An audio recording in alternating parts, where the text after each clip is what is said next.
Let's see if I recorded very well. Fly me to the moon and let me sing among the stars. Let me see what spring is like on Jupiter and Mars. Right, anyway, yeah, it's recording. Good.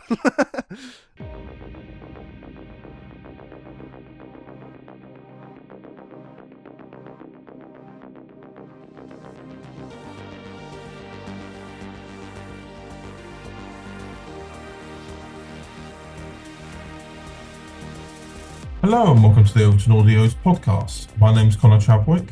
And my name is John N. Harper. And on today's podcast, I'll be having a chat with Michael Cox about Glimpses of Gallifrey 1. And then we'll be having a very extensive comments reading. As we discussed in last month's podcast, we had to skip it due to the Christmas period. You might also notice that our sweet Daniel is not here this month. Essentially, it has been a massive conflict of scheduling to a point where we have 3 days until this podcast is coming out. So, unfortunately, Daniel cannot be here this month, but we will aim for next month. However, we do have the return of John N. Harper. Hello. You have dragged me from the pits of hell to be on here.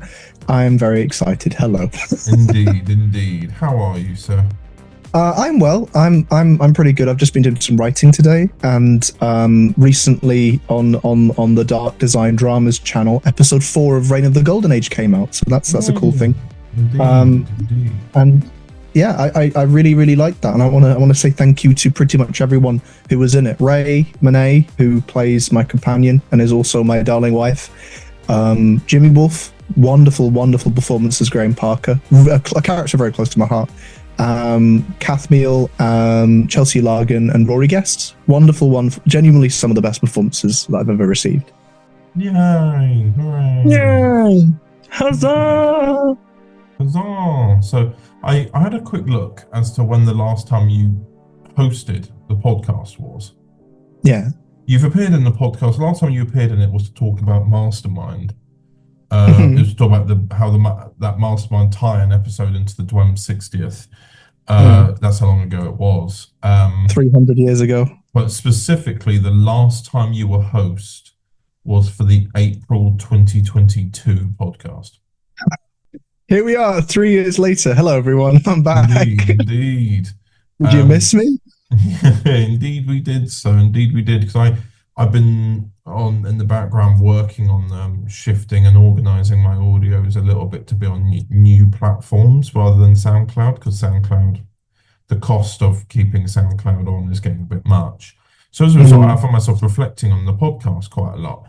And I found our first ever one that you hosted with me, because Dan was also busy at that time. So you and I quickly hosted something. I think it was April 2021, and that was podcast number 13. So and here we are recording, I believe this is 59. I believe it's 59. I find that oddly coincidental with the 13th. I was born on the 13th of a cursed month in October. Oh, lovely. But yes, Coinky dinkle. indeed. In the meantime, with myself, what I've been up to is doing a lot of editing. I've caught up on bits and pieces, and I'm now trying to finish off other projects at the moment. What I did ask, because I was initially expecting to have to be recording this podcast by myself, I did actually ask for a little Q&A. Just because I thought it'd be nice to engage with people. So I have a couple of questions that I thought we could both go through together, if you like. Of course, I would absolutely adore that. So the first question is water wet? Is water wet? Oh, would you like to go first, sir? I would argue that water cannot be defined as wet, because it makes its application on other surfaces that are not damp and are dry. It makes those surfaces wet by its sheer existence in contact with it. So water in itself, in a very specific way, is not wet because it makes things wet. And I guess my counter argument is more of a bit of a dilemma here. This is existentialism about H2O, is that technically water can be wet if a water molecule touches another water molecule, because they're all molecules at the end of the day. When you I never thought of it like that. Yeah, because it's the kind of thing, if you can get a singular water molecule on its own, then it's not wet because it's on its own. But obviously a cup of water would be wet because all those molecules are touching each other. I mean, would you consider the inside of a cup wet if it's filled with water? Yes. Would you consider, for example, let's invert the question. Is something on fire if it is producing fire? God, we're getting into this, are we?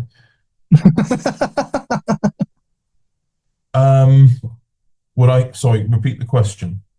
Is something on fire if it's producing fire? Like you get some gasoline and you light it up. Is that on fire or is it fire? I would argue that the surface that the fire is attached to is on fire. The fire itself is a product, and it affects the things around it. If we're getting into that level, right? Yeah, I'm going to quickly and swiftly move on from that subject, so we can be here forever. The next question is: who is your favorite person you've ever had on Overton Audios? So I suppose for yourself, it would be, who's the favorite person you've worked with? You, sir. I love Chadders. Oh, it is. We love the Chadders. Yeah. I have to say this, otherwise I might get shot. There's a gun pointed at me, everyone. No. No. No, but yeah, I would. You can say whatever you like. No, I mean, I'd say you are generally one of my favorites to work with, because the thing is, I remember when Overton Audio started, it was we just sort of discussed a lot of different things, and I remember like the beginnings of everything. I remember when you were just uploading like 7-minute episodes on its own channel. It was just called Doctor Who Resurrection, and at the time, to avoid copyright, I'm pretty sure you only put like the story name, not Doctor Who, in the title, and there were just 6-7-minute episodes that would go out like whenever it went out. Yeah. I remember that, and then it became this bigger thing, you know. But wasn't there a time you put it all exclusively on SoundCloud and then moved back to YouTube? Yeah, at the very beginning, I put it on YouTube, but under a different YouTube channel name, and then I just went, no, it's audios, it shouldn't be on YouTube, and it wasn't getting seen at all on SoundCloud. And getting like 1 or 2 views, it just wasn't working. And I was putting preview clips up on YouTube, and those preview clips were getting more views than the actual thing. Way more. So I'll just put it on both. And now, as I said at the beginning of this podcast, I'm actually considering moving from SoundCloud now. So there's a load of elements going on anyway. So yeah, but in terms of my favorite person to work with, whenever I think back on, I do like, it's difficult to say who the favorite person is. Obviously, you do come to mind as well. Of course. Because, you know, we started out. We started out together. Yeah. So, indeed. It's been a long road. How long ago? How many years? 7. 7 years. Oh my God. Yeah. 2018 was the first series of Dark Legends, and I find it hard to believe. Like, it's late January now. It's going to, on the 10th of February, it's going to be 7 years since episode 1 of the Dark Legends came out. Oh. And that kind of shocks me quite a bit, because I'm sort of like, it doesn't feel like that much time has passed, but then you kind of realize, oh, a lot has happened since then. And that kind of freaks me out a little bit, because I don't know, it's just that a lot has changed. I like to think that I'm better at making audio dramas. Like the first ones, like you couldn't hear, like, I still remember the beginning of, what was it, The Curse of Time, where all you hear is the tires going and you going, well. I'm one of the worst. The Daleks landed in the TARDIS. Whenever I do get back to remaking that, because I am going to, it's meant to come out this year, I hope. But when I remake the first few episodes, it's not going to be anything like that. Hopefully. You should have it be that at the beginning he's like you should rewrite it. He's got a helmet on his head, which is why you can't hear him. Yeah, that's He what we takes can't it. hear. Yeah, he just takes it off and goes, "Oh, that's better." Oh yeah, that's a good idea. I might do that. So the next question: if your younger self from 10 years ago could see where you're at now with your incarnation of the Doctor, how do you think they'd react? So me when I was 11, ooh, ooh, I think they'd be over the moon. They'd be so happy that I was making these things. But as long as the only thing they knew about was the audio dramas, I think they'd be pleased. Anything else, I think they'd run in terror. Yeah, fair. Mm, Very fair. yeah. Younger me, so 2016, not 2016, 2015. Um, I probably could be quite chuffed because 2015 was the worst year of my life. Yeah.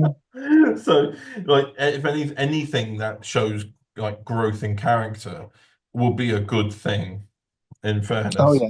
So, I think they'd be quite pleased. Mm, They'd probably be a bit yeah. confused about why'd you go back? Why'd you go back into Doctor Who again?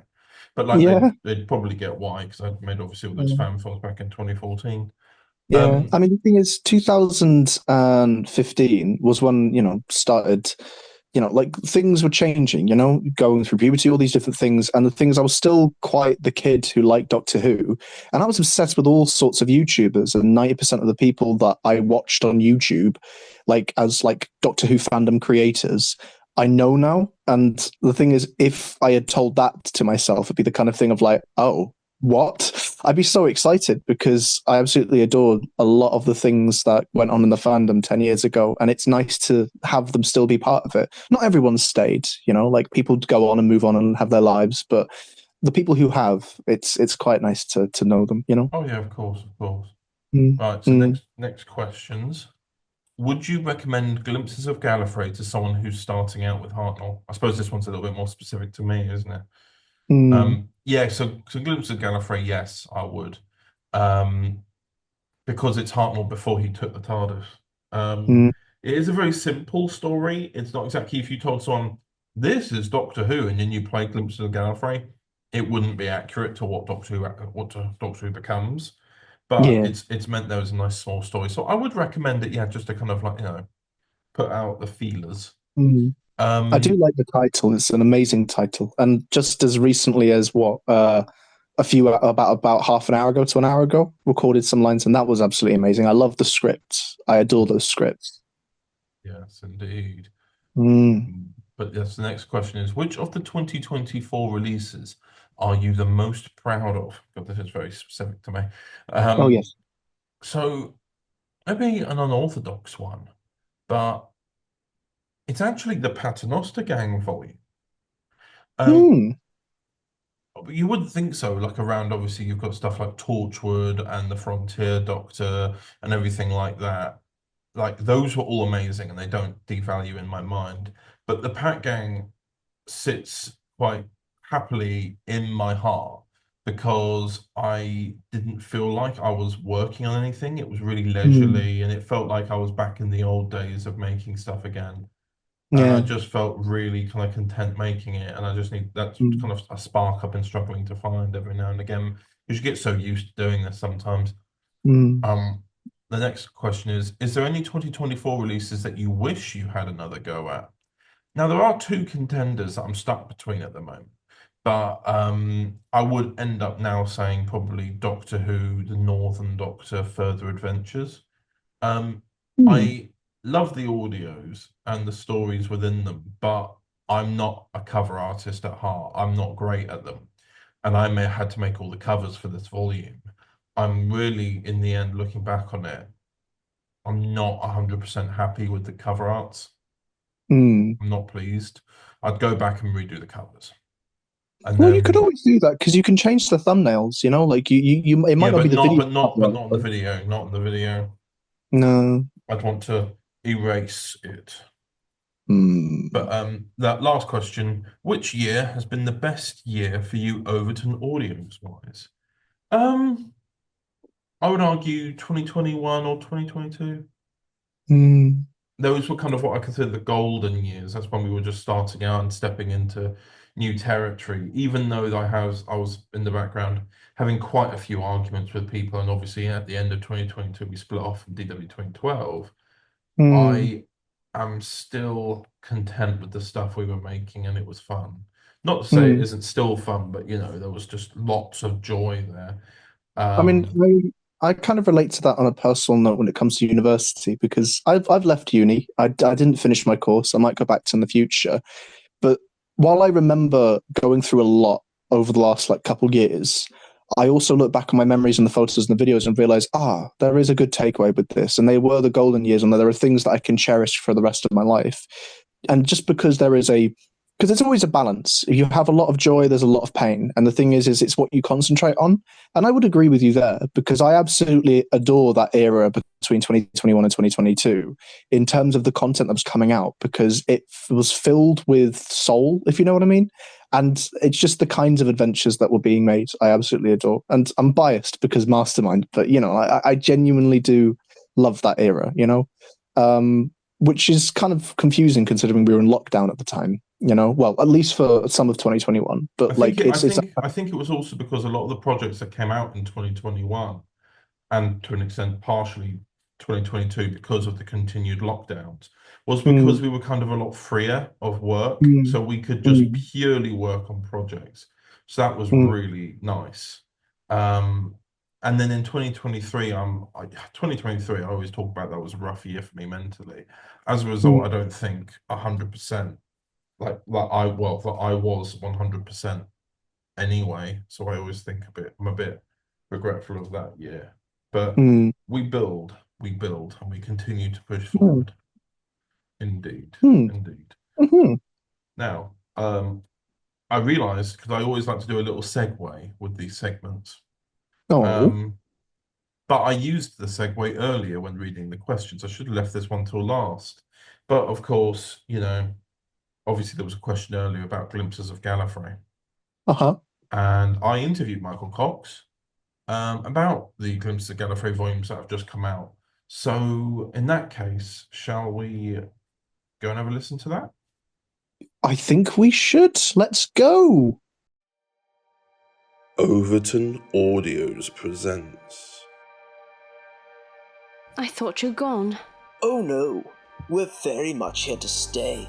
Lord Rassilon should have banished your kind to the wilderness, or better still, exterminated the lot of you. Leave me alone! Whatever is the matter? They were saying terrible things about me and our family. I think that what you need is some time away from the academy. I was just thinking of a day or two. Just you and me. When we catch up with them, what are we going to do? I haven't decided yet. They will be left in no uncertain terms as to how things stand. You don't mean to resort to violence? Susan was right. We should have gone to Arcadia instead.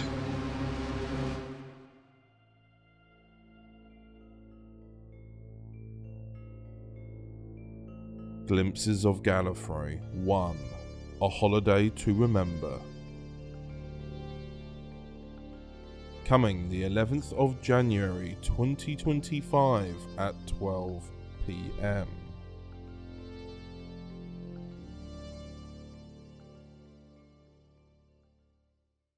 Hello and welcome to the Overton Audios podcast. I'm here with Michael Cox. Hello, Michael. Hello, Connor. Lovely to speak to you again. Indeed, indeed. Now we're going to be talking about Glimpses of Gallifrey. And I do believe we talked about the previous First Doctor volumes as well, but we might touch on them if we need to. But the main thing is going to be talking about the Glimpses of Gallifrey, A Holiday to Remember two-parter that you've written. So you wrote this. What was it? September last year? Did you I say? think it was, yes. Or at least that's when it started Um, production.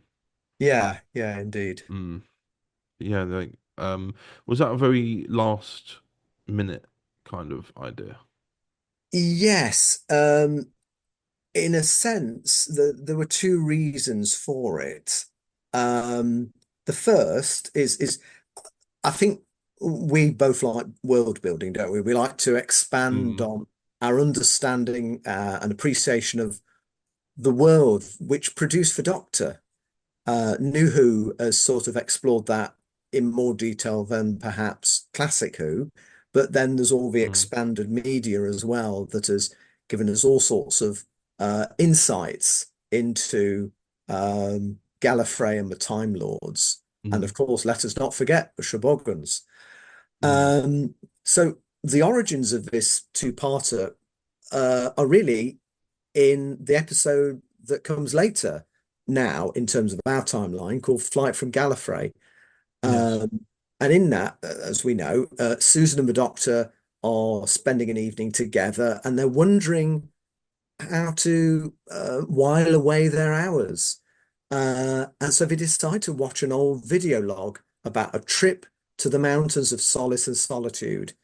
And Susan jokes about that and says, "Oh, I remember. Don't you remember you got chased by a herd of stampeding pig bears?" And of course, the Doctor says, "Oh, yes, and you fell in a puddle." And they can laugh about it, but at the time, Mm. it wasn't a laughable matter.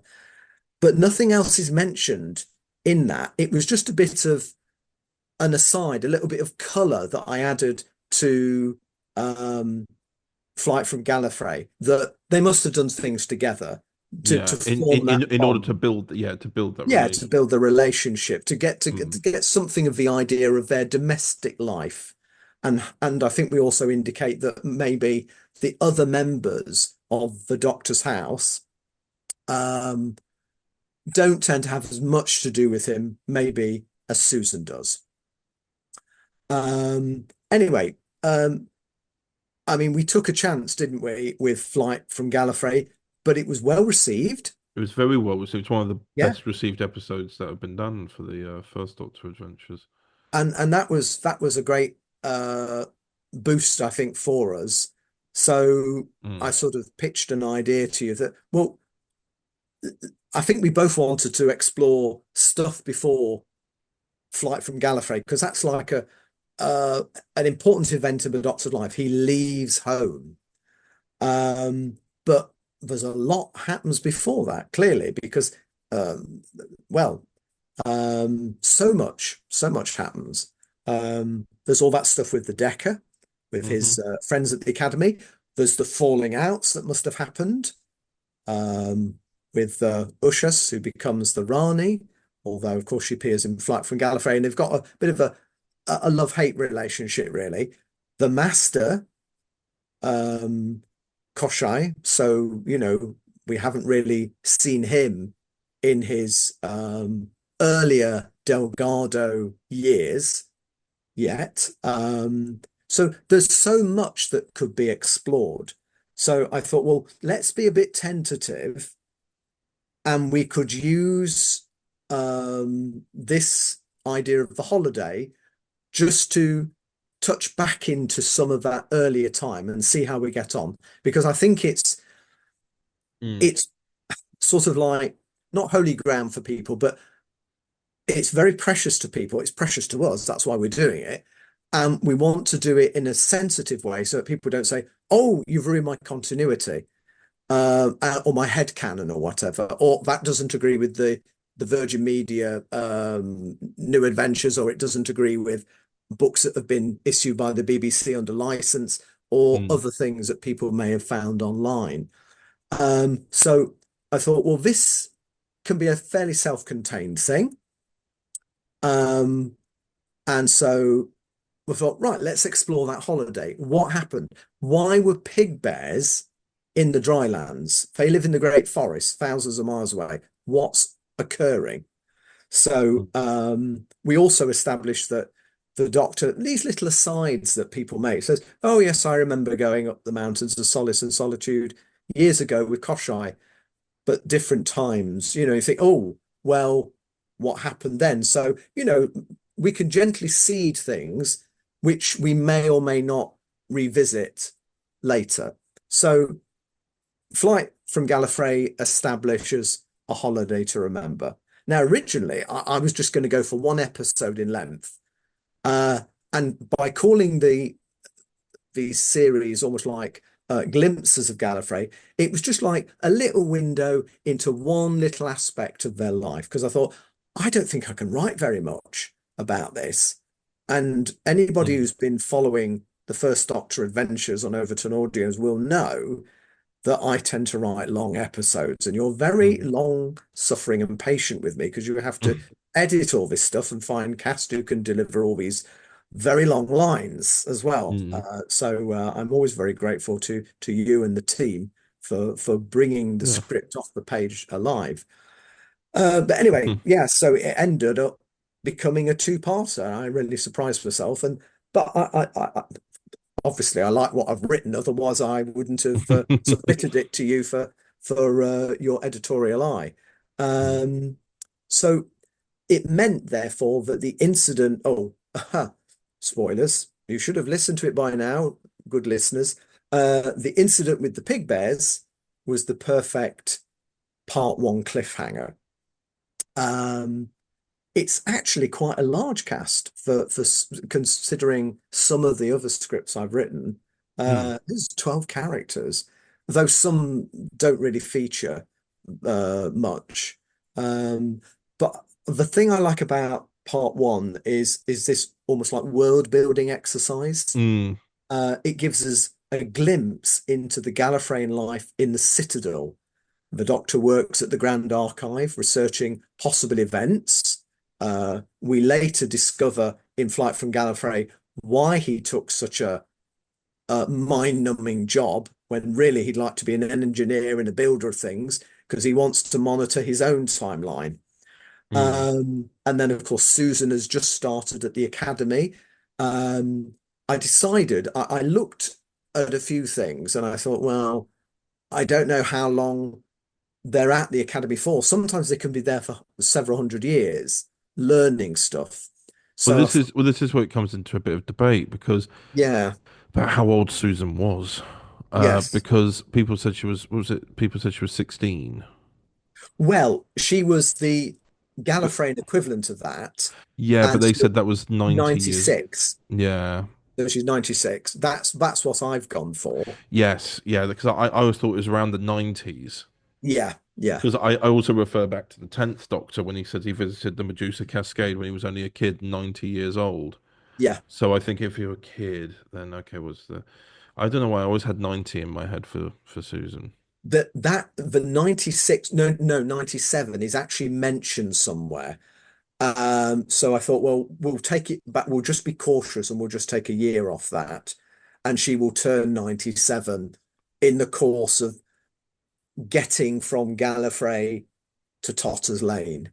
Because it shows that Time Lords really do age slowly. Well, sort of. Yeah. I mean, how long are they babies for? A few years.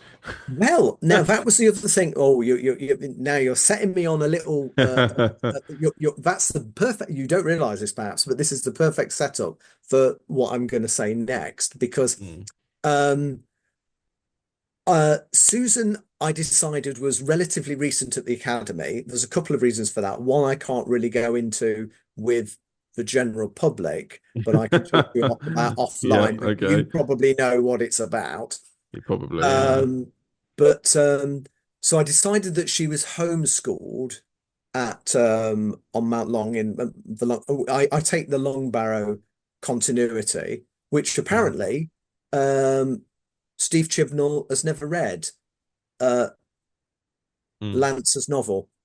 He said, "Oh, I've never seen a copy." Because people asked him whether he was going to reference looming and all this other stuff and cousins and it looked like he was going in that direction back in series 12, but yeah, but so anyway, yeah, there was a certain amount of setup that had to be done that required Susan not to have been around for too long, but obviously still had to be educated. So I thought, well, homeschooling would fit for that. Now I introduced this whole thing about bullying from other students.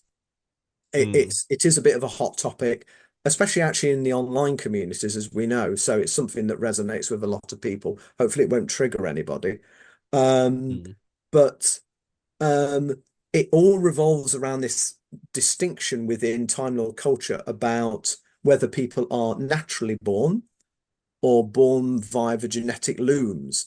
Now, that's only one part of Gallifreyan mythos, a very colourful idea. And Stephen Moffat, when he was asked about looms, said it might not be part of his continuity, but it's a valid alternative viewpoint.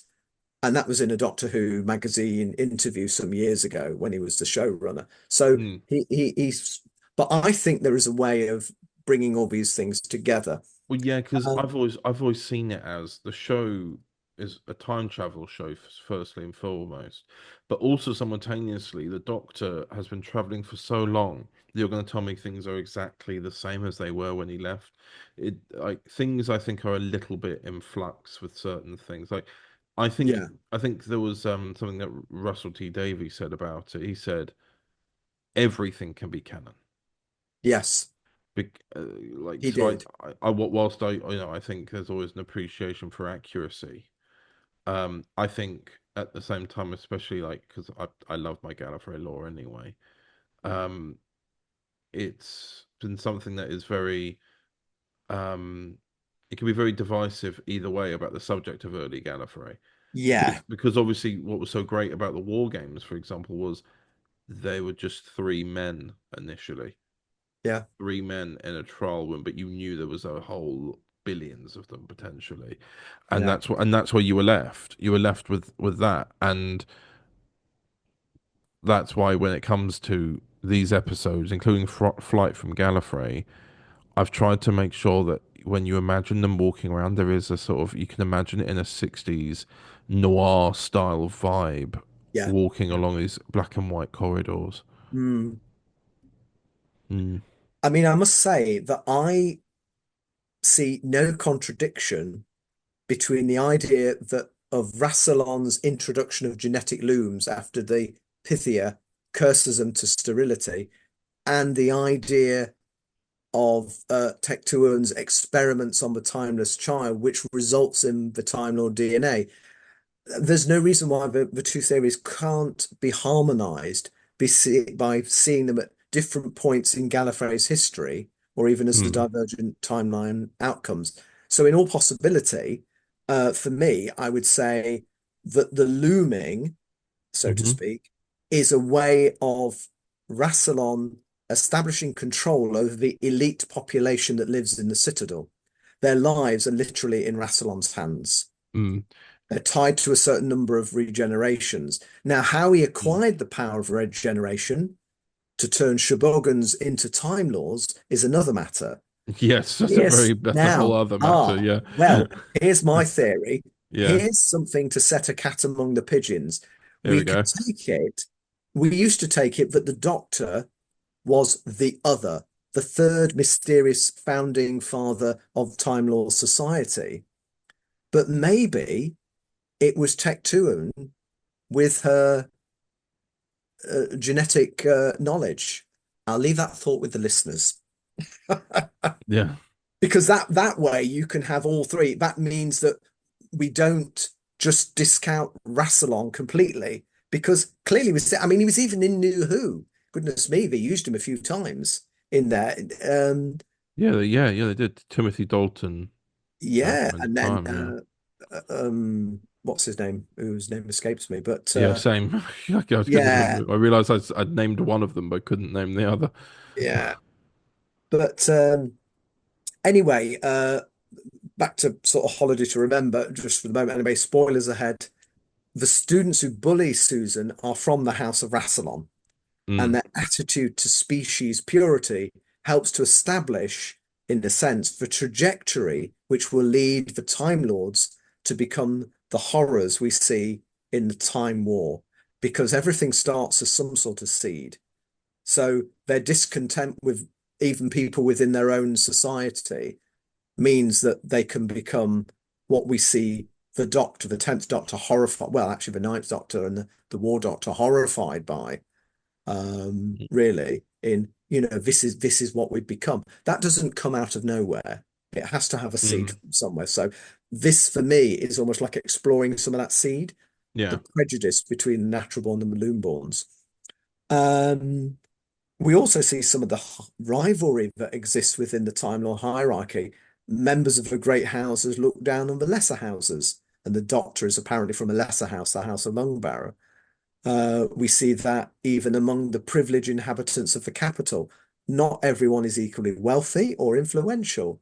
Mm, There's two nice scenes which are a juxtaposition where we have the Doctor and Susan in their beat up or hover car going to mm, Mount Solitude, and then we hear the two posh students from the academy, Elantha Ellis and Javanixin, in their deluxe vehicle, and they've got everything money can buy, and the Doctor sort of has to earn his money from the Grand Archive, really. Um, mm, so this also, I think, in a very subtle way, it's not overplayed by any means. It's a way to just explore the lie, if you will, behind the Time Lord's own early propaganda that they were all-powerful beings living in a futuristic paradise. All was not well in the state of Denmark. All was not well, to quote Hamlet wrongly, in the state of mhm. Gallifrey. And I Yeah. suppose that's what we explore in The Deadly Assassin. And then, Mm. when the newly created Cardinal Barusa says, countless lives lost, city in ruins, devastation. We've never known such devastation. Whatever shall we say? I watched that. I And watched that he's, clip yesterday, did you actually. really? And the Yeah. fourth doctor just said, oh, well, you just have to adjust the truth, say it was subsidence Yeah. due to a So plague of sorry mice. sorry to go on the side subject about that clip. What I love about it is the interaction at the end when he's walking off, 9 out of 10, because it's his old teacher. So Yeah, it's this teacher and pupil. But I saw this brilliant comment that describes that element, and for me it recontextualized that little moment and the little smile that Barusa has to himself as when even when the Doctor's not looking, which is when someone commented on the video saying, I suspect when the Doctor was at the academy, Barusa often spared over and feared over making any progress with the Doctor at all in the class, but privately we suspect that the Doctor was actually his prized pupil. interesting. I Yeah. like that. And when you see that interaction with the little smile, when they're like have a smile Oh, at one another, you're like, he knows he's like, yeah, I know that, Time Lords are what they are. But like, oh yeah. but like, I like that. And I wish I'd seen that story before I watched The Five Doctors. Ah, Because I feel like like watching The Five Doctors after watching Deadly Assassin, you really feel the oh, emotional attachment of like the villain has to the Doctor, and yeah. it's very good for. I didn't when I watched it as a kid, I had no idea, Mm, but yeah. you can really feel that Mm, more emotional attachment. The reason why the Doctor's so shocked and so hurt, and Bruce and this version of Bruce is so much brash. Um, yeah, I don't think people give Classic Who really the benefit of the doubt when it comes to drawing on those emotions. oh, Sometimes indeed. Yeah. nowadays things are a little bit more like narratives and presenting them on television. They've become a little bit more simplified and generalized for the general population or general Yeah. audience to catch up on. Whereas Yeah. back then, if you weren't a fan, you had no idea what was going on. Like it had to be Well, yeah. very specific, and I suppose the word is nuanced. But Mm. sorry, I know I'm aware on a side subject. No, no. I I, just I love mean, that it's element so it's all much. Doctor Who, so it's all good. Yeah. Um, I suppose also I wanted to explore, what I thought was quite interesting is that we also meet Kavinda Lunda. Now, it's another character, he's a Time Lord, but very different to the ones that we meet in the Citadel. Now, he's still part of the establishment, but is so on his own terms. So if you had Oh a, yeah.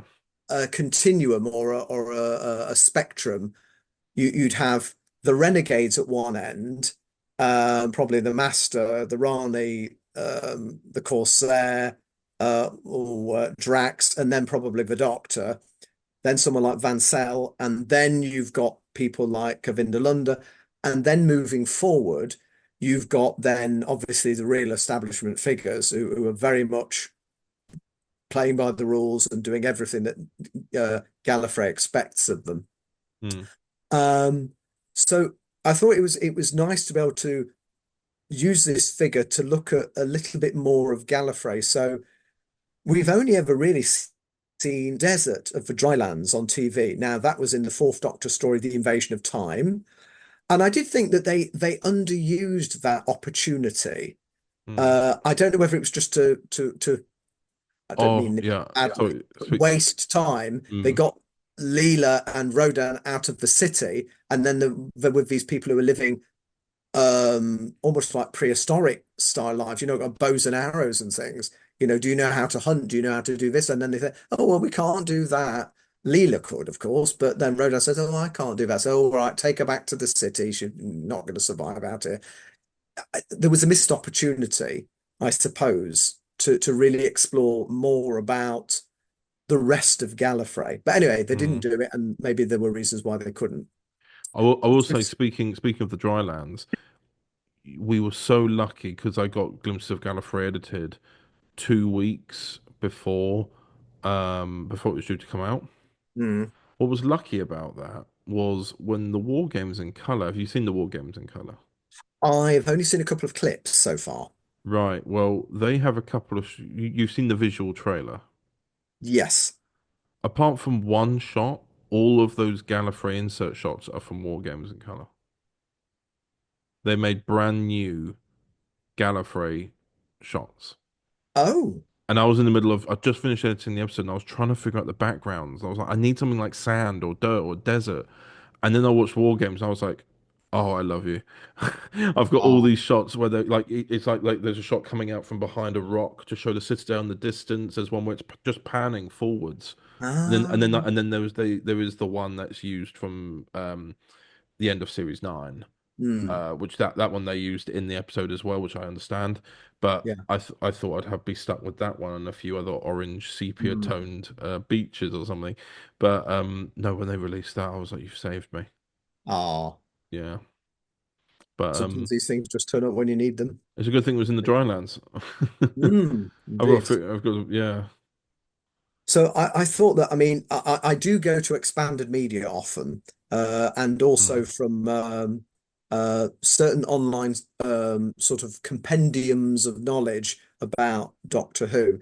So just often that's referencing expanded media so that I don't have to trawl around trying and find these books which may not be in print anymore. And it's usually quite reliable. So I thought, well, according to that, Gallifrey also has the Great Forests. Mm. So I thought, well, Kavindalunda, who just goes by Cav usually, he works as a senior ranger in the Great Forests. And so we get someone who's sort of living a slightly different lifestyle, Mm. someone who was a member of a Chancellery Guard, but packed it in and thought, no, I want to live a different sort of life. So, it's, and I wonder to what degree that sort of deciding to step outside the norm might have a Mm. subtle effect on the Doctor. Think like, oh, someone's chasing their Well, dream. there was also, I wasn't sure if this was intentional or not, but when they're walking together having a conversation about what they do, Mm, the doctor sort of makes I suppose for lack of a better word, flippant comment about the fact that yes. he's a park ranger. And Yeah. I thought it doesn't seem very doctory for him to say something like that. But then I have to remind myself, this is before unearth the child with him raising like a rock to hit someone. So he's not quite found the morality yet, or within what we know of the person to be the doctor, or like Yes. or like what we see through as he both educates himself and Susan through their travels and their Yes. character growth. So when he makes a kind of comment in a judgmental way, I thought, okay, that seems a bit odd. And I thought, actually, no, it's perfect because this is Yes. these are bits of Gallifrey that have ingrained into him. As much as he tried to resist them, they are there because it's what he's been brought up in. And as he travels, he loses them. Yes. He has the edges knocked off him. Yeah. I think if we now try and consider, in spite of appearances, that the first Doctor ran away as a young man, the fact that he looks like an old man we almost like have to forget in now that we now have all this other stuff that's been said about the Doctor, and we say, oh well, he was very young, so he was whatever, a couple of 100 years old or whatever when he was the first Doctor, at least when we meet him in An Unearthly Child. So and you know what the Ohila, is it, from the Sisterhood of Khan, she calls him boy. The 12th Doctor she calls him boy. And Clara's like, what? Because she's been around for thousands of years, probably. Yeah. And, you know, in a sense, it's like a coming of age story. If we revisit it and rethink of the Doctor stealing a TARDIS and running away as like a teenage rebellion. Yeah. But, you know, it's a classic plot model going back even to the Greeks. Yeah. You know, but anyway, so yeah, that would, yeah, it's experiences beyond the norm which knock the edges off us and changes. So because I was conscious that, and we've talked about this on a previous podcast, I'm not holding on to it. It's not like it's bothering me, but there's one of our early episodes of the First Doctor where the Doctor does something, and the comment, one of the comments, it wasn't a negative one as such, but it says, I don't think I buy the First Doctor being heroic until he meets Ian and Barbara, which almost like gives them too much power over him to change who and what he is. And let's not forget that even the 11th Doctor, when he talks to oh, what's that episode? I can't remember, where the Cybermen are hiding under the shopping mall. Closing time. That's it. And he says to Craig. James, that's it, Craig, James Corden's character. Yeah. I'm not remembering things today at all. That's appalling. I'm so sorry to everybody. No, you're good. You're And good. he says, so I'm like your baby. He says, oh yeah, because people will talk to me when I've got a human with me. And it's just reminding us that he's a higher life form. And so he does have these things. And even the 9th Doctor, when he tells off Rose over Father's Day, another stinking ape, you know, messing things up, or stupid ape, messing things up or something. And it reminds us that, you know, the Doctor's prejudices are there. They're ingrained into his DNA with his symbiotic nuclei, but that he's tried to transcend the prejudices which shaped him in his early life. So I made a conscious effort, because of comments like that, although there was only one admittedly, to think, right, the Doctor before his flight from Gallifrey has got to be a little bit more gruff, disagreeable, possibly prejudiced, you know, very much a product of the place where he's from, even though he likes to find out about other places with his, as I introduced it, and I think someone commended me for it, said, it's nice that the Doctor looks things up in a book because he's got his Galactic Gazetteer and he's often saying to Susan, I thought I lent you that book. Why haven't you read it? You know, why don't you know about this species or this creature or this thing? Yeah, that sort of was quite a good idea, I think, to sort of really show the Doctor as somebody that we would like to get to know, but we would think, not quite sure what he's like, because he's really quite rude to Ian and Barbara, and I often wonder whether the Chesterfield mistake is a deliberate ribbing, that, you know, you came into my junkyard, you came into my ship, and, you know, I've never quite forgiven you for that. Anyway, back to A Holiday to Remember. I suppose it's a very simple story, really. It's a very straightforward linear plot. I think the interesting thing for me is I just like seeing characters interact with others, and that sort of drives the plot forward. the things that they want to do and how they respond to one another.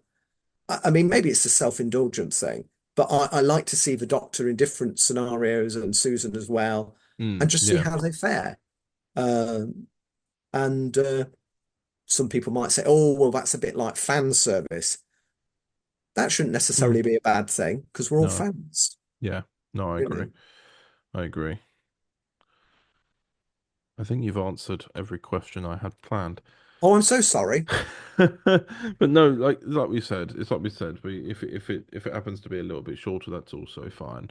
And you've succinct everything, because it was going to be.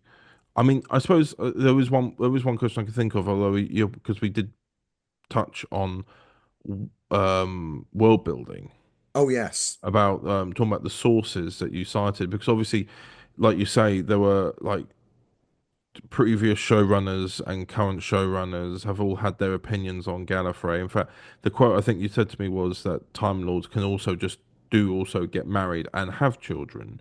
Like Yes. those elements are still present. But yeah, I remember during series 12 when Doctor Who was coming out, everyone was going crazy for looms.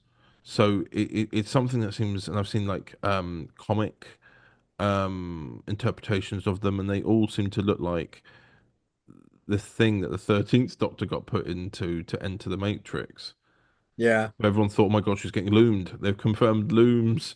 And then it wasn't. And a lot of people were, now, of course, but a lot of people who supported the idea were disappointed. But I was going to ask, like, what sort of references have you used to try and build this version of Gallifrey? Um, well, I think I managed to get access to Long Barrow. Mm, This was years ago. Um, and I did go through it. I didn't like everything I read, to be honest. I wasn't mm. he's a good writer, Lance Parker, but I just thought, I'm not sure I can go with all of this.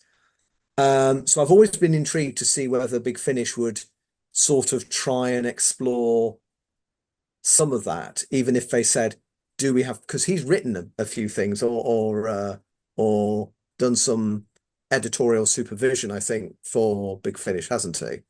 Yes. On um, so anyway, I thought to myself, well, I can nod in the general direction of some of that stuff without saying I'm agreeing with it all. So I Mm. usually go to TARDIS Data Core or TARDIS Wiki or whatever it Yeah, is. something like that. Doctor Who Yeah, Wiki, something like that. something Yeah. like that.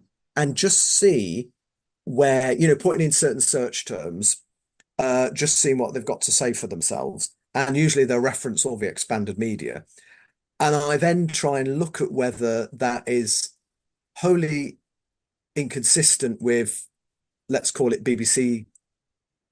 continuity, and then see if there's any room for maneuver. And Yeah. sometimes there's nothing that BBC they've not necessarily filled in a gap. Therefore, you say, oh, right, okay, well, we can't do anything about X or Y.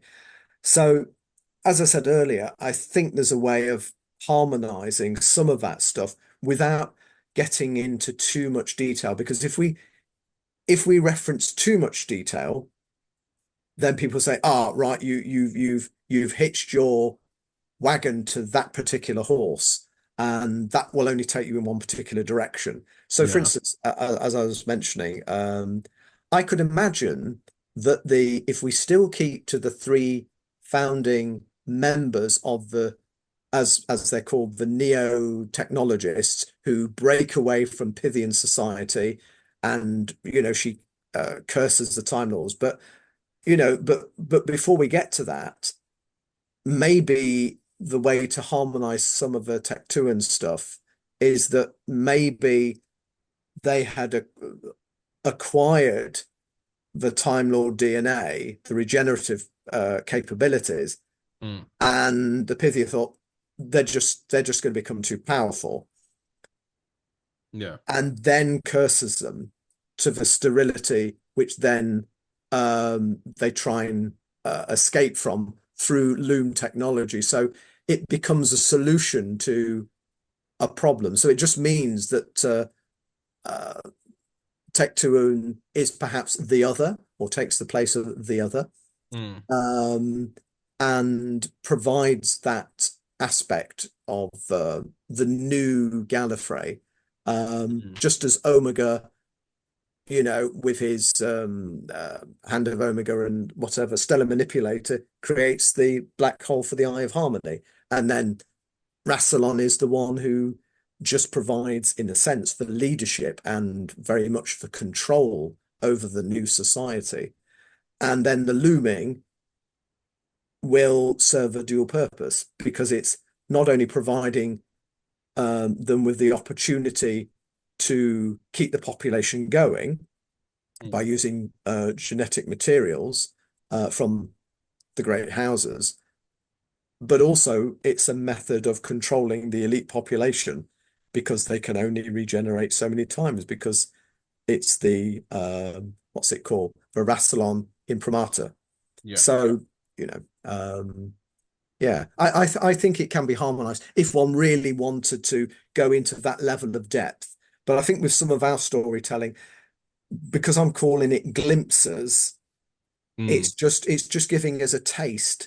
So we're not getting deep into the mythos, but we may be hinting at aspects of it, and people can decide for themselves how much of the other segments of the mythos they need to make what we're saying in our stories work. Yeah. Well, I hasten to add that we've not discussed Tecteun being the other. That was just me speculating on the hoof. Just as that's fine. That's fine. You've got to have a basic. And I don't necessarily say that she is or she isn't, but that's an idea that people could perhaps talk about. No, exactly, and that's the point, I suppose. Really, is not to answer every single question. No. So, yeah, but nonetheless, thank you very much, Michael. Thank you. You've summed everything up very succinctly. That I only had to say, yes. I'm sorry about that.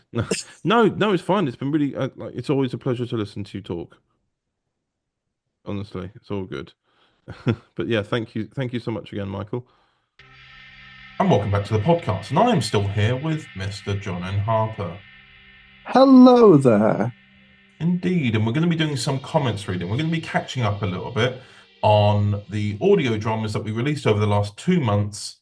That'll be the Alacrity Doctor Adventures Volume 1 and Torture Clandestine 2. And then after we've done those, I'll quickly read the comments on the Henry Woodman New Year's Day special, which I can talk to John a little bit about as well, because it'll be a good way to reminisce. So we'll begin. Alacrity Doctor Volume 1, Episode 1, Ceasefire. Martin Foote 8224 says, good stuff, tight continuity, and the Doctor is hitting his stride. Thank you. And then we have a comment from Michael Cox saying, a number of twists in the tale, which certainly makes for great drama. I really like Lorna's characterization. She may be feeling often out of her depth as a relatively new time traveler, but she has got determination, compassion, and quick thinking to see her through adversity. And then we have a comment from MMS 96155 who says, I'm so glad we ended up doing this story first. It really gives Alacrity and Lorna their best foot forward with this adventure. Looking forward to the first part of the first 2-parter next week. Thank you very much for all those comments. And I'm glad that, I'm glad that we left these ones, because basically Michael Cox, I know he gets a shout out every podcast at this rate, but he has been catching up now because he's finished doing some writing for his next Overton Audios project. So he's been catching up a lot. So a lot for the last few months. We haven't been able to read his comments because he sends them some months or a few weeks after the podcast has been out. So it's nice to be able to read his comments. So we move on to the Alacrity Doctor Adventures Volume 1, Episode 2, The Scrap Traders Part 1. Martin Foote 8224 says, I really enjoyed that. Good cliffhanger. Thank you. And then we have Gladiator 652004 who says, what a cliffhanger. Love Lorna's accent. Great Doctor Who. Just like the good old days. Just like the good old days. And then we have Michael Cox, who says, as others have stated, it's a good cliffhanger, a nice range of characters, all of which are performed with great care and commitment by the cast. Mm. Can't wait for the story resolution in part 2. Mm. And then we have MMS 96155. Mm-hmm. Aha! Aiden's two-parter begins. I really loved the script for this one, with all the twists and turns in the story that went along. Honestly, feels more like a proper Lorna episode when you come to think about it. But seriously, another great adventure and with a banger cliffhanger. Can part 2 come any earlier? A lot of people have been reacting really nicely to Alacrity because I was obviously it's a first volume, so it's always a little bit nerve-wracking because you want it to be, you obviously want it to be good, Yeah. and you want it to reflect that new Doctor. Obviously, with Matt, he's already played Alacrity in the 60th, and he had a New Year's Day special as well for like a more immediate post-regenerative story, but this was his first set of adventures in an actual arc. So I'm really happy that people are receiving it well. Mm. And now we move on to Doctor the Alacrity Doctor Adventures, Episode 3, The Scrap Traders, Part 2. Mm. Michael Cox says, a satisfying resolution to a great two-parter, excellent performances from the cast. Then Martin Foot A224 says, a good conclusion. Where would we be without a trusty old robot? And then we have MMS 96155 who says, oops, I forgot to leave my comment on this one. I'm just going to say that Aidan did a fantastic job with the second half, despite the fact that we planned this whole story only to be just one part originally. Also, I hope that GR79 makes a return. That's the name of a robot. That's beeping and booping all over the place. Mm-hmm, Yeah. mm-hmm. And then we have episode 4 in Infiltration Part 1. Mm. We have a comment here from MMS 96155 who says, not going to lie, I do like it, but it's only a like in my eyes. I do wish I did another draft. I do, yeah, I know. But don't worry, this is Thomas. Thomas was the writer on this. Oh, okay. I was like, oh. Yeah, I do wish I did another draft on it. It kind of feels disconnected from the scrap traders, but I'm glad that this was made. It was a nice experiment to try out, and it's stuff that I can take apart for future volumes. Also, it's a little weird that I ended up playing a side character with the most amount of lines. I promise you all this was not planned. And then Michael Cox responding to that comment saying, I would say that the two stories actually tie together very well. All episode 4 needed was some more setup, which I think you did effectively. It was a nice touch to give some time to presenting ordinary working people just getting on with their jobs, as New Who does that very well. But Classic Who also had its moments. I suppose the artwork gives away the key element of the cliffhanger, which is a little unfortunate, but there are other elements to the ending that come as a surprise, which is good. I'm very much looking forward to part 2. And then we have Gladiator 652004 who says, I love the companion's accent. Why hasn't the TV show had a Welsh companion? And then MMS 96155 responded, not sure, haha, but thank you for the praise for it. Obviously, that's Thomas Hayden Jones, one of the producers commenting. But no, anyway, sorry, John, you were saying about Welsh companions.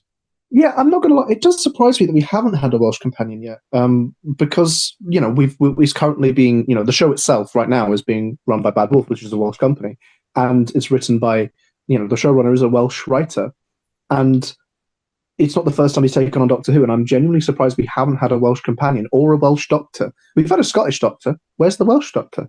I think that, or companion. I think that would be. Well, let's do it. Someone do it. Well, we have done it. We were first. But yes. So moving on to the final episode of the Alacrity Doctor volume, which was called Infiltration Part 2. MMS 96155 comments, and Volume 1 heads for the closure point. It was nice to have the heightened and packed second half to the second two-parter of the volume. I hope it helps differentiate from Part 1 a lot too. I'm also glad that ending worked out well, so phew. I just want to say thank you to Connor, Matt, and Aidan for their help on the work on the rest of this volume. You guys were awesome to chat with and get help from. And thanks for all the cast involved. You made this so much more realistic and awesome with your help. Roll on Volume 2. And then we have a comment from Michael Cox going, I really liked Lorna's development. She's finding her own voice now and acts on her own initiative. I do wonder if that's the last we've heard of the Night Wolf. Oh, who knows? Ah. Who knows? But yes, John, you have some comments to read from Torchwood Clandestine 2. I do. And we are going to start with Torchwood Clandestine, Episode 5, Dependency. Now, we're going to go from the earliest to the newest comments. So starting from the bottom, we have a comment from Jeevan John. Now, it's a big one. Yeah, I'm aware. I saw. I'm gonna sit up and get ready. Right. A seriously superb way to start out the second half of the volume. The messaging of mental health in this episode was truly moving for me as someone who has gone through similar struggles in my life with love and dependency on a particular person for true happiness. Ben Walden really gave it his all in this episode as Tommy, and it's so interesting that we got to hear a more raw and emotionally vulnerable side of him than we usually ever do, which was honestly handled with so much grace by Ben's performance as Tommy, but also James Sutton's writing. The rest of the cast was sensational, as ever, and I really loved all the characters came together for Tommy when they realized what was happening and that he had been suffering in silence pretty much all his life, and that it was all only ever noticed by all of them once Melissa came into the picture and actually started toying with Tommy. Speaking of Melissa, Vanessa Macaulay's as the performance was sublime, and it was really intriguing to hear Vanessa take on a character other than Madame Vastra, who was a slimy, hateful bitch who took pleasure in fucking the soul of others and making them a shell of what they once were. Oh my God. Overall, expecting that turn. I wasn't either. Overall, this episode was a great opener to the volume.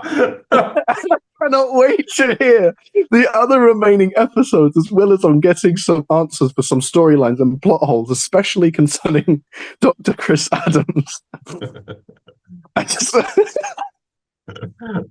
want to say a huge thank you to all of Overton Audios, especially in this regard, as whenever I hear an audio release that includes themes like this, I know it's written with the most greatest care by some of the most talented and skilled writers. Thank you, Overton Audios, for keeping me happy all these years and saving my life when I needed it most with some pretty amazing audios. I know. P.S. Lizzie's little comeback to Tommy's comment about getting poked and prodded by Chris was just comedy gold, and Laurie's delivery of the line had so much sass and "Yes, Queen" energy, which I loved. Cool. Thank you so much for that, Stephen. Indeed. Yes. Then we have You and the Blue. I'm assuming that's how you pronounce the name. Yeah. An unusual but chilling choice of villain. Superb work. I like this. And then another one from Shadow Academy. Finally catching up on these. What a surprise to have the addition of a title sequence. Incredibly well put together, ellipsis. Hopefully we get more in the future. Will they? Yes. Good. Now, another one from Michael Cox. Profound and harrowing in equal measure. The superb cast continue to step up. Congratulations on an excellent drama. Oh, all very nice comments. Wonderful words. Now, the next one is for episode 6, Torchwood Clandestine, episode 6, Intelligence. And let's see, it has one single comment by Rassilon Productions, also known as Rory Guest. An incredible episode. This has been an amazing series thus far. Oh, that's nice. Yes. And then moving on to episode 7, There Is Nothing. Oh. But of course, that's just one episode out of the many. So let's look at the next one. Oh, yes, episode 8, Betrayal. I'll also mention the title of episode 7 was Retreat. Oh, so episode 8, Betrayal. The comments are nothing. What? There are no comments on this video. Oh. That is 2 episodes that received no comments. This is unacceptable. Oh. Well, no, I'm only joking. But yeah, that's all the comments for Torchwood Clandestine thus far. Very nice one. Indeed. So, I will then quickly read the comments for the Henry Woodman New Year's Day special, which of course we can then discuss a little bit after as well, because there's some certain elements in it that we can talk about. So the first comment is by Oh God, how do you say that? Send it to me. What is it? Gracious, Gracious 10. Sorry if I butchered that. I'm very sorry. Absolutely amazing finale. Is this the end of Henry Woodman's series overall? And I did drop a comment down below, and I said this. Henry's story will continue onwards in the Paternoster Gang stories that we're producing. But in terms of his main-headed stories like these, we do have some ideas. Nothing final, but we know that this is not the end. And I stand by that. There will be another Henry Woodman series at some point. We just don't know when. Because when we did this follow-up volume, the storybook volume, Lewis pitched it and immediately started working on it after Henry Woodman Into the Multiverse. So anything really could happen here. Who knows? Who knows? And then we have comments from You on the Blue, who says, what an ending. Even Henry was left unsure as to what really happened once all was said and done. And I would be too, honestly. But the last lines are of the first son of Madison talking to herself must mean that we're all mad as well, because we all do it. This is very true. This is very true. And then we have a comment from Jeevan John, who says, a fantastic way to end this epic saga. The choice that Henry had to make between the world or his own son who wasn't even real in the first place, was honestly done brilliantly, and which absolutely paid off when Henry chose to save the Earth because he looked into the eyes of the Doctor and saw how much he loved Julia, but had to let her go for the sake of the universe. Talking of Julia Breslin, the music at the end which played in the background when Henry made his choice, Anne was telling the toy maker about it, was really moving, because I remember it being used during Julia's death or sacrifice and death. Overall, this was a really excellent episode and an excellent conclusion into the storybook. P.S. The part where Henry Woodman told the toy maker to shut up was so hilarious to me. I don't think anyone else would have had the courage to tell a god to shut up like that. It's very true. It's very true. Jivan speaks the truth here. Indeed. And then we have a comment here from Dark Design Dramas, who says, goodness me, what an episode. Amazing portrayal of the toy maker, and I recognize the voice of a certain general. Wink, wink. Superb. I wonder who that was. I've never heard of him. No, me neither. Yeah. So the reason I talk about this episode is because this actually was a kind of partial retelling of the General Marsh Volume 1 finale. Now, General Marsh came out 6 years ago now, but was recorded late 2018. And that's the episode set in Broadmoor, the Broadmoor Paradox.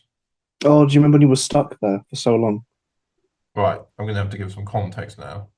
It sounds like I've gone to Broadmoor as a patient. In terms of my construction job, I worked on the new Broadmoor redevelopment. And whilst I was there, I didn't have any signal, and a lot of the time I was just having to sit in rooms and monitor certain areas because they'd been built and needed monitoring. So I wrote about a year. Do you remember that? I wrote about a year's worth of scripts in one, not in one day, but over the course of a week or two. Yeah, you pretty much, because you literally just didn't stop because you were sat there with, you were just monitoring. There was nothing to do. So you were just there like, oh, well, I might as well get on with this. And it was just, I remember the constant hiccups where it's like, I'm leaving Broadmoor, and then you end up back there like within a week. Even a week later, I was back there. It was like that for nearly 2 years. Yeah, man, it wasn't. It was not fun. No. But yeah, so God, 6 years ago for General Marsh. Do you miss playing General Marsh? Oh, I do. I loved, because the thing is that my greatest regret was changing his voice, because for Volume 2, I wanted him to seem like an older version of, like, a more mature version of the Master, but then it didn't really come off, like, because I was quite young, and I didn't really know how to play characters. I didn't know what I was doing. Yeah, you were like, hello, I'm General Marsh. You will stop Veritas. You will stop Veritas. Mostrastron. And it was highly dramatic. And I actually go listen back to some bits and bobs that I've done, and I regret so much of the highly dramatized, like even in Dark Legends, highly dramatized performance. And that's the thing I need. I want subtlety. I need subtlety. And it's one of those things where I do miss playing General Marsh, because it's such a good story for the Master having a son, and then losing that to the Doctor. and obviously that's what sends him mad. But then having those volumes where he gets to have not necessarily a relationship with him, but more of a, at least he gets some time before that. Because if General Marsh wasn't made and we just saw the events of the Master becoming, well, General Marsh becoming the Master, it would be, that'd be fair enough and understanding. But it hits so much harder when we get to see their relationship and stuff like that, and the complexities there. And I do miss playing General Marsh a lot. That's a character well, it's the Master, but it's before he turns back into a psychopath.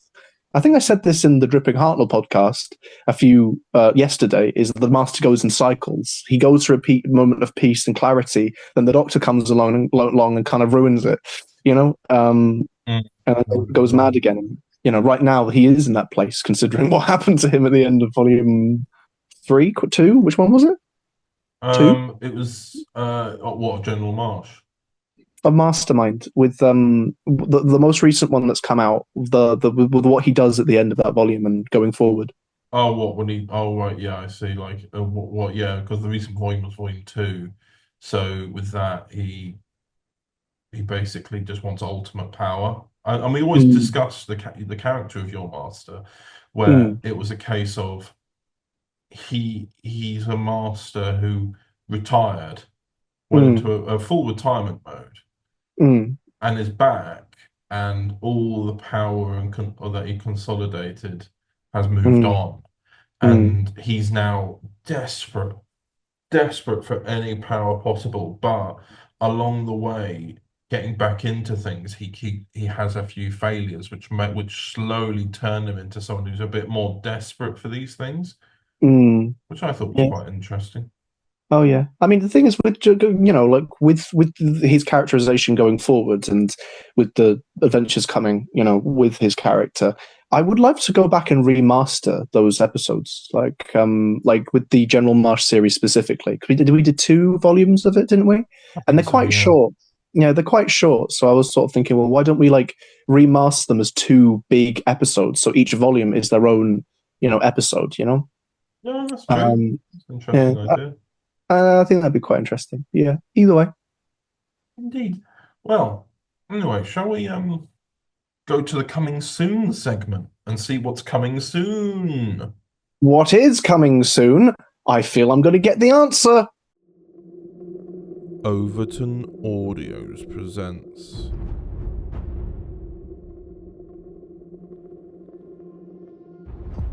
Your dimension is damaged, Doctor. Damaged? There are cracks in the fabric of your reality. It's what allowed the Mentiads to arrive here in the first place, and imbalances occurring. That's dangerous technology. I don't have to explain anything to you. What about me?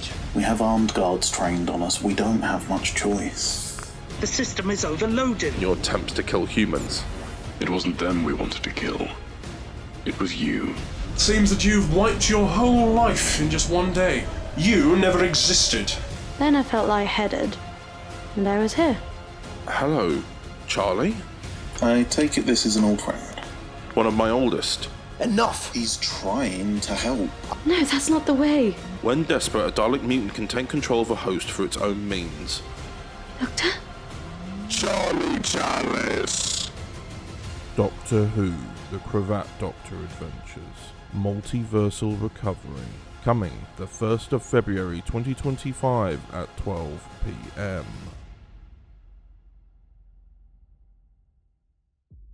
Wow.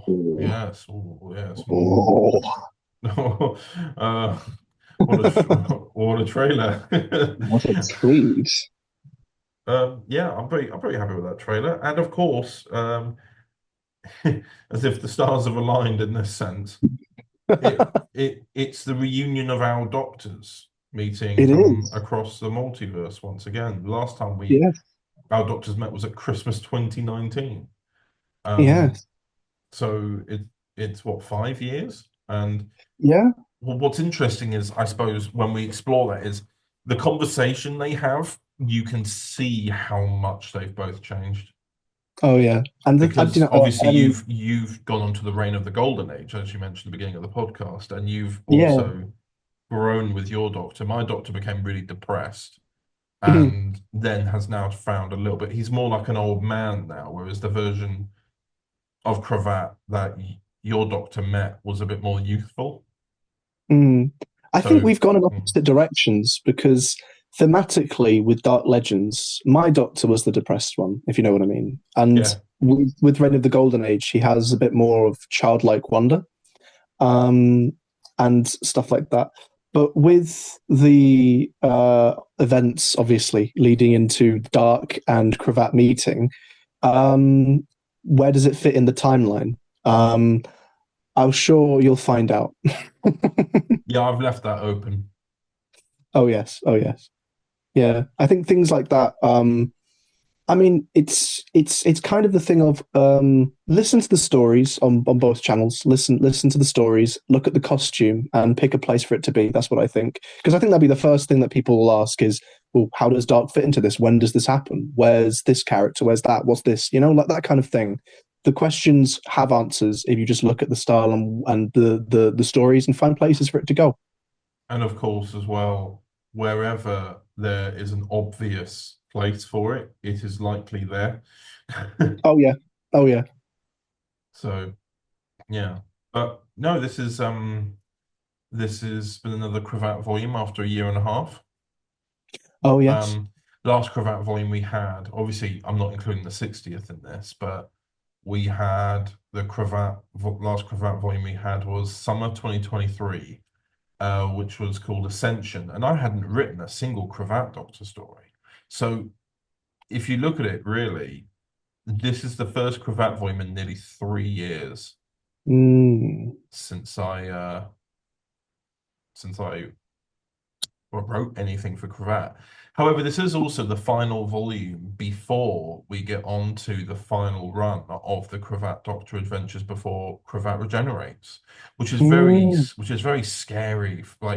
It's just as not terrifying scary, but just uneasy because I've been playing Cravat for so long. And to now be saying goodbye to the character. It'll be like that, I suppose, for you as well.